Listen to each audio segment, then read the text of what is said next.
So I'm delighted to introduce our speaker this evening, Derrick Johnston, historian and researcher, who is here to give his talk entitled East Jersey Bound, Scots Migrants to America. We'll hear how Derrick used primary sources from the National Records of Scotland to inform his research, what he learned about the immigrants and their reasons for leaving Scotland, and what became of them. We'll also be introduced to his website, which is based on his research, which is called East Jersey Bound. So now I'll hand over to you, Derrick. Thank you. Okay, thanks, Jessica. I'm equally delighted to have had the invitation from National Records of Scotland to give the talk today, and really pleased that we've got such a wide range in our audience, including participants from the US. Essentially, I am very keen to ensure that this particular East Jersey story is better known, and having developed the website and the database of the Scots emigrants and their wider kin and associates, I'm very keen that that should be used, especially by those of you that can identify connections one way or another with either from the US point of view, immigrants to East Jersey, or from the Scottish perspective, the emigrants from Scotland. This project arose out of genealogical curiosity. About 7-8 years ago, I was given a DNA test, and I found in looking at the family trees amongst the DNA matches that I have, that there was an enormous Scots diaspora just to do with my family. And you could see where there were immigrants from really quite some time ago amongst those trees. And as I started to dig into this, I found that the colonial venture, because that's what it was, the Scots colonial venture to East New Jersey in the 1680s, it kept cropping up in Match's trees. But here we have reference to a Scots colonial venture that was at least partially successful. And as such, it was quite a contrast to the much better known in Scotland venture that involved the Company of Scotland to the Darien Peninsula in Panama about 10 years later. That was a complete disaster. And the question then was, well, who in Scotland knows about this venture? There's awareness in some local histories and in family histories in East New Jersey that this was an episode of significance in the history in New Jersey, but how well known is it? Well, I had my doubts. I started to research the topic, as I said, and build a genealogical database.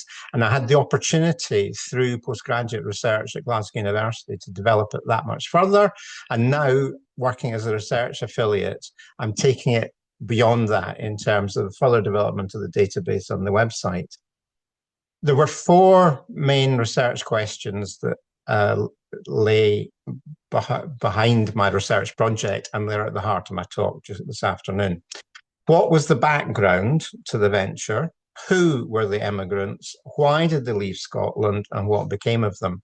I think, though, the best place to start is to give you some headlines about the characteristics of the immigration venture, then make some brief comments about the sources, which I can touch on with examples later in the talk, and then, having done those 2 things, to provide the background, and then talk briefly about the emigrants and their reasons for leaving Scotland. Okay. The things I'd like you to bear in mind from the outset are these characteristics of the venture. We're talking about over 600 immigrants who left Scotland, mainly in the 3 years, 1683 to 1685, aboard 6 ships, as it happens.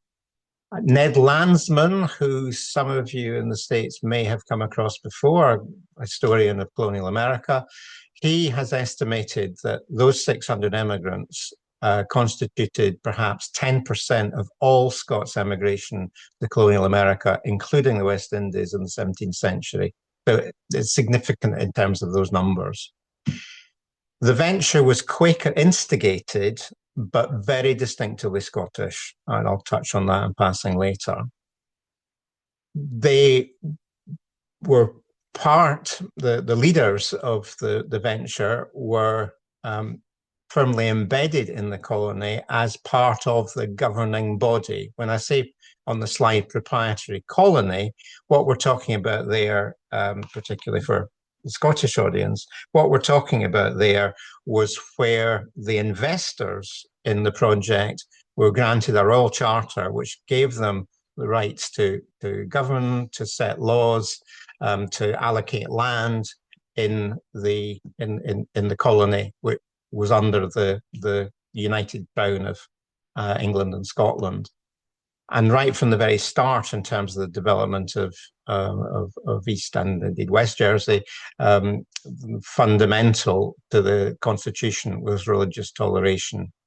And that has significance given that at the time in Scotland, there had been significant persecution of Quakers and to a much greater degree of Covenanters. And that persecution is reflected in some ways in the two pie charts on the slide. Firstly, in terms of the status of the emigrants, about a third were free emigrants, just over 40% were indentured servants, and about a quarter were transported prisoners. And those transported prisoners weren't the Quakers, they were Covenanters, they were Presbyterians, so following what had been the mainstay Church of Scotland. 10% were Quakers, and the remainder were Episcopalians, who in many respects weren't so different in their beliefs to Presbyterians, just that they had fundamental differences in how they viewed how they thought the church should be structured and the role of the monarch as, in the British sense at the time, as head of the church. The next slide provides a map which shows where I've been able to identify the specific origins of the emigrants, where they came from. The green dots are free emigrants, the blue triangles are indentured servants, and you'll see that they are very much concentrated on the east side of Scotland, whereas the upside down red triangles, they are the Covenanters that were transported. Those red triangles reflect where the later Covenanting movement in the 1670s and into 1680s, where they were predominantly centred within Scotland. Okay, that's a wee bit of the background, things to bear in mind.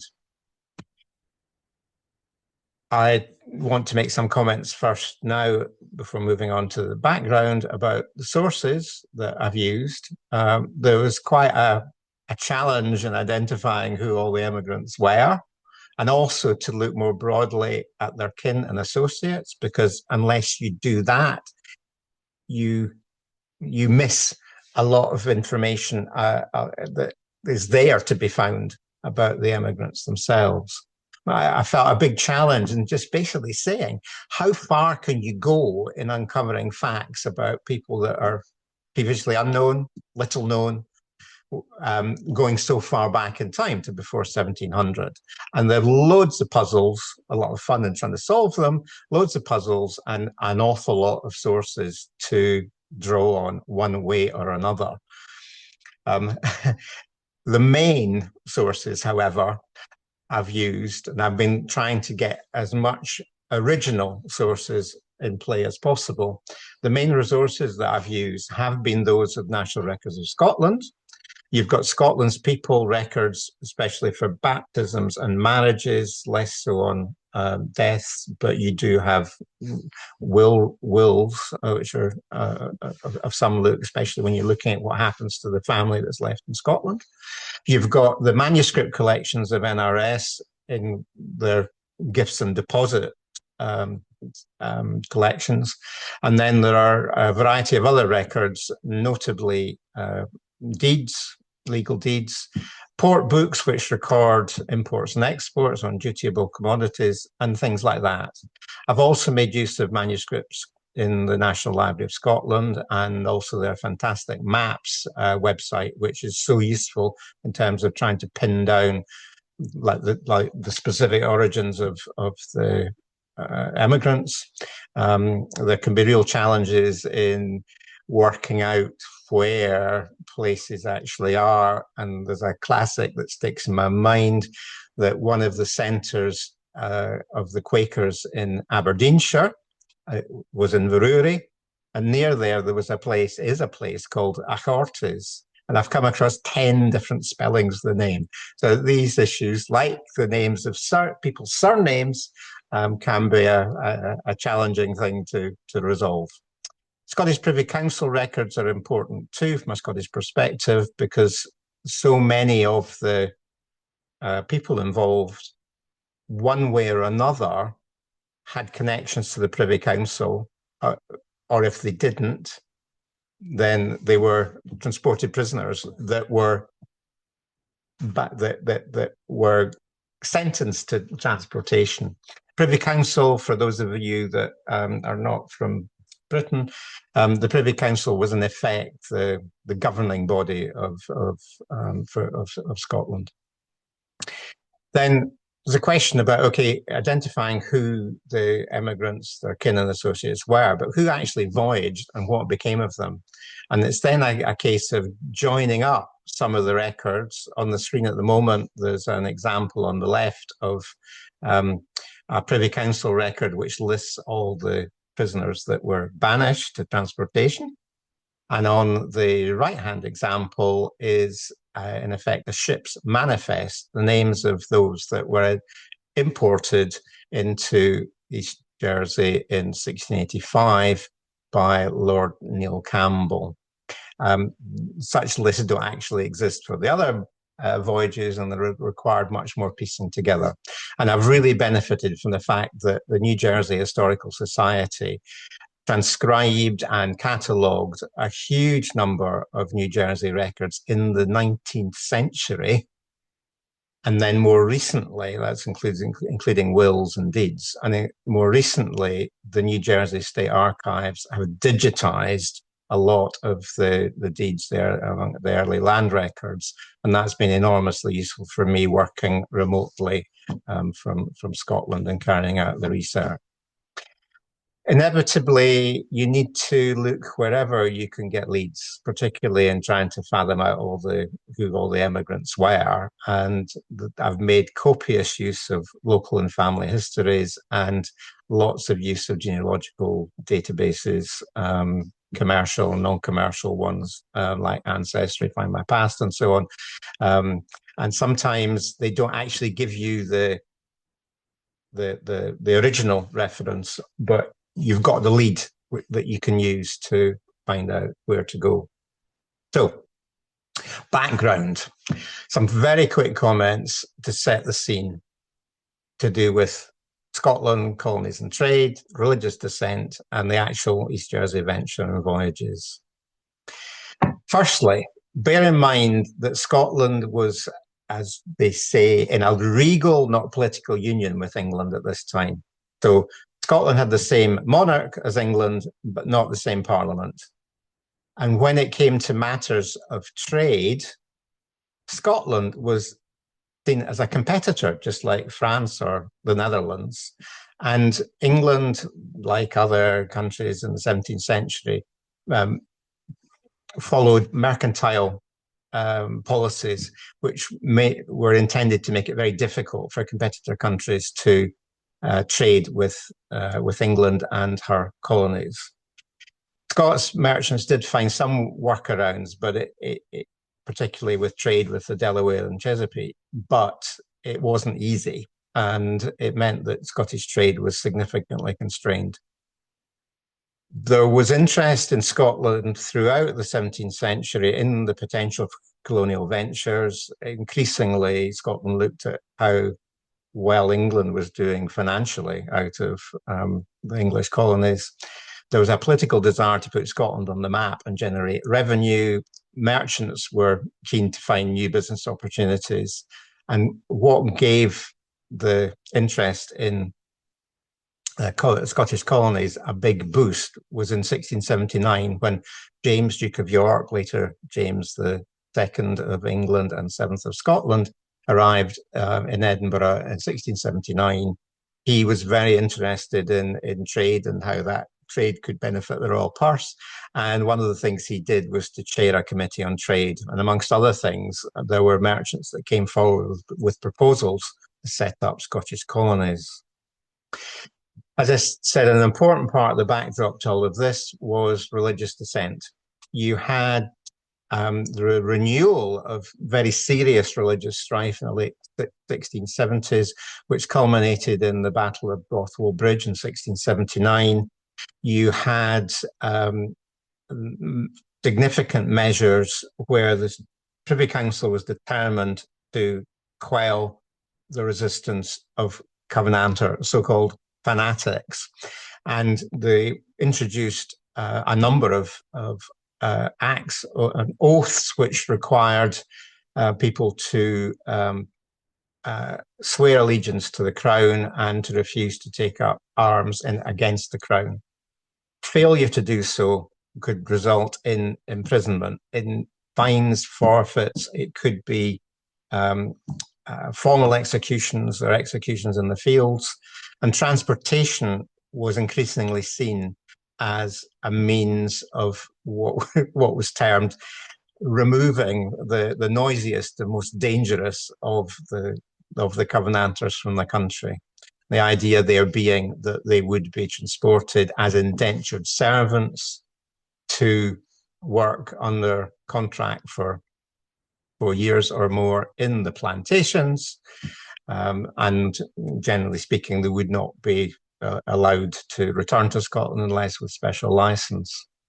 In May 1685, the Privy Council determined to gather up a large number of these noisiest and most dangerous Covenanters, and they took them, those that refused the oaths, they took them to Dunnottar Castle in northeast Scotland, where 170 odd were confined in dreadful conditions in what became known as the Whig's Vault. And there is a photograph taken last year of the hole in which they were put. Quakers also had their share of persecution, as I suggested. Quakerism was introduced by Cromwellian troops and missionaries to Scotland in the 1650s, and communities grew in a number of places: Aberdeen, Edinburgh, Hamilton, Kelso, and elsewhere. For the rest of the Scottish population, they very much regarded Quakers as deviant for their beliefs, the fact that they rejected church structures, the role of ministers, the way that Quakers dressed and how they behaved, like refusing to take their hat off in front of people that were supposedly their social betters. Quakers were persecuted using powers under legislation that was really aimed at Covenanters. However, the arrival of James, Duke of York in Edinburgh in 1679 was also significant for them, because as far as he was concerned, he found Quakers an irritant, but as they were pacifist and pro-monarchy, then it wasn't such they were not seen as such a big issue. Something like virtually all of the adult male Quakers in Aberdeenshire at one point in the 1670s spent time in Aberdeen Tolbooth in the jail. So that gives an indication of what was going on in terms of persecution of them. Okay, the venture itself was a consequence of what was already happening in New Jersey, the western half of New Jersey, and in Pennsylvania, where English Quakers were colonizing those provinces, first West New Jersey and then Pennsylvania. The driving force behind this was William Penn and a number of London merchants who importantly included 2 London Scots Quaker merchants. The Quakers that were leading this concluded that they had enough on their plate with promoting West Jersey and especially the potential that Pennsylvania offered. And they were willing to bring on board another 12 investors to develop East Jersey. I won't go into how that came about, but the important thing to bear in mind here was the notion that each of the investors were to purchase a 24th share in the business of developing East Jersey. That would give them rights to initial 10,000 acres, not at that point allocated, and they were expected to co-fund the settlement costs. And that involved an outlay of £1,000 sterling plus £100 for the settlement costs.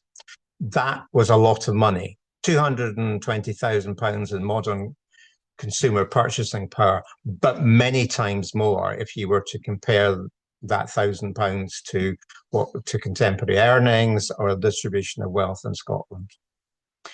I've explained already that it was a proprietary model of colonial governance, so that those investors had a share in governing the province. And I very much want to stress the pivotal role in this happening, the East Jersey story happening, through the role of Robert Barclay of Uri. Uri is a place, his family estate in Cardenshire, to the south of Aberdeen in northeast Scotland.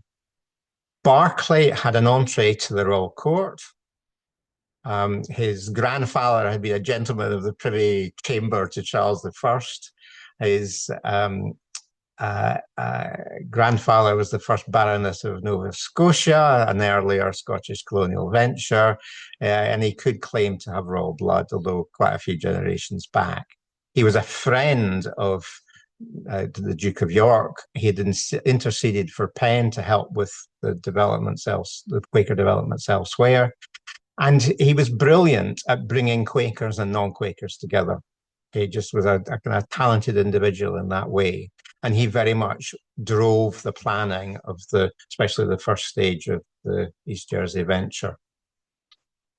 The initial Scots investors involved in pink there, James Earl of Perth, John Drummond of London, and George Mackenzie of Tarbert, who are all members of the Privy Council, so very senior politicians in Scotland. The names in the teal background were the Quakers, and Robert Gordon of Cluny and John Gordon of Durno, the other 2, weren't Quakers, weren't on the Privy Council, but they were cousins of Robert Barclay of Uri.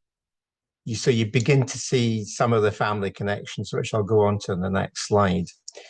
These initial investors did sell off parts of their holdings to so-called fractioners, the fraction of those holdings, who were mainly merchants and landowners, and they brought on board 36 Scots fractioners in all, mainly merchants, and a lot of those had links to the Holyrood Palace and the Privy Council, and getting on for 2/3 of those fractioners actually emigrated, though only, as you see, 3 of the initial investors did. I don't want to dwell on this diagram, but I want you to just recognize the different colors on the chart. What we have here are 2 family trees, one on top of the other. At the heart of it is the marriage, the couple, Robert Barclay and his wife, Christian Mollison. What you have there are, in the red boxes on the right-hand side, you have Robert Barclay's cousins from the Gordon family, plus also his brother-in-law, Ewan Cameron of Lochiel, who was later a famous Jacobite. In the teal-coloured oblongs, you have Robert Barclay's 2 brothers, and then his brother-in-laws on the Mollison side. The Mollison family were merchants from Aberdeen. So that just gives you a feel for, if you like, a family enterprise. And between them, they accounted for about 20% of the initial investors. You look at other groups of immigrants and you can see family clusters there too, but none quite so developed as that one. In terms of the voyages, the main points to make here are that you had the first 1683 one was the mainly Quaker, a lot of Quakers, mainly Aberdeen oriented. 1684 was a mixture of voyages from Montrose and from Edinburgh, so more immigrants from Angus and the Lothians. You also had the first case of transported prisoners with George Lockhart. And then in 1685, you had two principal voyages, one by Lord Neil Campbell of Ardmaddy, who was brother of the recently executed Earl of Argyll, and the other, George Scott at Pitlochry, who started the Henry and Francis, and there's a story here in terms of a tragic voyage. It's worth making the point that those last two voyages, the 1684 voyages were very much merchant driven. The 1685 voyages had subtly different reasons going on here. Lord Neil Campbell was wanting to distance himself from the recent rebellion by his brother, and also the fact that his son Archibald had been up in arms with his brother, and he wanted to get his son out of the country. And George Scott, on the other hand, was seeking a haven for his family and other Covenanters. He didn't see an end to the persecution. 73 of 120 prisoners aboard the Henry and Francis had come from Dunnottar Castle, where, as I said, they'd been held in such dreadful conditions. Many were weak, and a significant proportion of them, perhaps 30 or more, died aboard the Henry and Francis. And that story has become implanted in the popular mythography, if you like, of Covenanting. Okay, to move on to influences on emigration. You won't be surprised in terms of looking at what's in that box, in terms of the stimuli that was there for people to leave Scotland. In looking at the individual immigrants and their family and their associates, you can see how kinship came into play in a variety of ways, how they were influenced by a range of agents, promotional tracts, sales brochures, if you like, that were circulated at the time.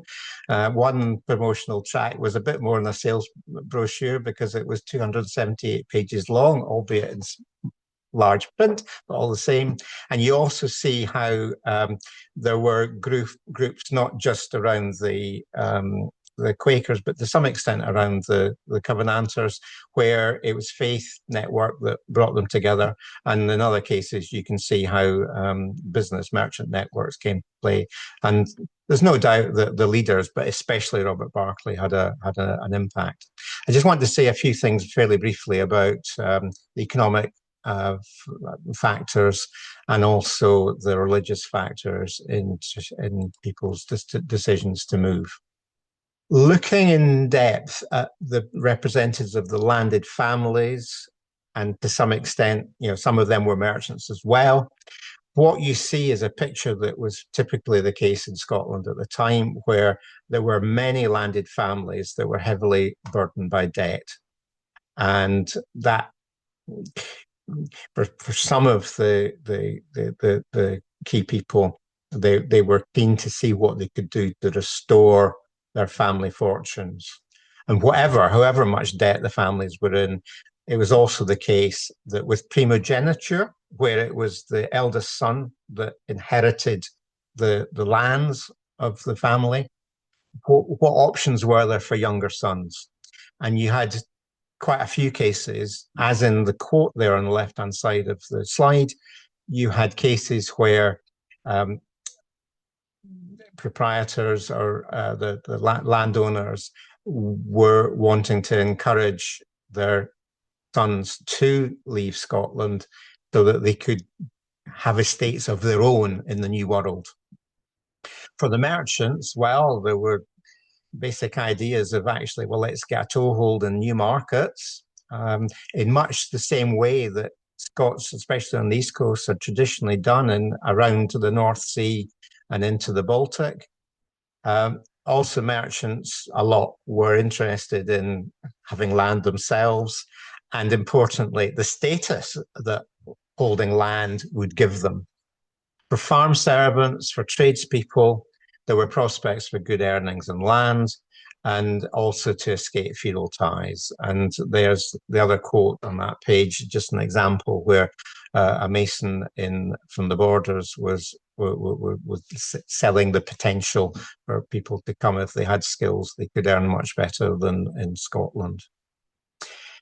I've mentioned that a significant proportion of the emigrants were indentured servants, and here's one example with a transcription from the records held in New Jersey, although this was a contract that was signed in Edinburgh, whereby, in this case, it was a Quaker who was committed himself to pay the fares and then provide meat, drink, bed, and board during the voyage and thereafter for 4 years to John Oliphant and his family, and also providing clothes. And at the end of the 4 years, to grant John Oliphant 25 acres of land.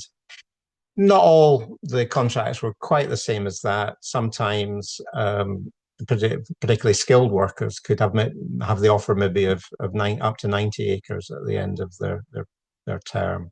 But usually 4 years was the maximum, sometimes less. I mentioned religion earlier on as a factor. It was potentially a volatile mix in terms of the three different groups that emigrated. Freedom of religion was very important to Quakers. As I said, the urgency to leave maybe wasn't as great as it was because the persecution wasn't as great as it was. But what there was the attraction of being able to conduct themselves to create the kind of godly community to their principles that they could pursue in North America. On the other hand, most Covenanters wanted to stay in Scotland and resist the Crown and the Crown's policy towards religion. They wanted to restore their preferred form of religious practice and church governance. And many of them were very anti-Quaker, certainly before they left Scotland. And here at the bottom is, again, another transcription, which is worth just reading out. For if we be sent to East Jersey, we may meet with temptations from Quakers to turn out of the right way of the Lord to their delusions. They were very hostile towards Quakers. Okay, just moving on then briefly in terms of how did the Scots fare? Well, they established a tight-knit enclave, which continued to have a presence in this part of the middle colonies of what became the US. And basically, while there were still strong religious differences, it didn't prevent people from working together.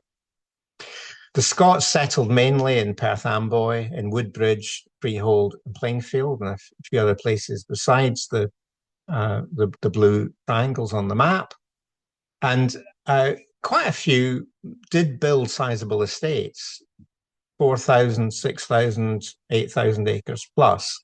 And quite a lot became, I think maybe 30 or more, became what would be well known in English terms and in early colonial American terms as yeoman farmers, maybe having up to 500 or 600 acres. I make this point because in Scotland at the time, there wasn't a group of yeoman farmers. They just didn't exist in the social and economic structure of Scotland at the time. So that was just an example of where many of the emigrants were able to be upwardly socially and economically mobile. There was disappointment regarding trade. Perth Amboy had potential as a harbour, but it didn't develop in the way that people wished early on, partly because of the impact of the English Navigation Acts that I mentioned earlier. But I think more to the point that New York was only 16 or 17 nautical miles away, 3-4 hours sailing time, depending on the wind. And also looking to the west, you had Philadelphia on the Delaware and trade was rapidly expanding there as well as in New York. And Perth Amboy just didn't have the resources that the port of New York offered.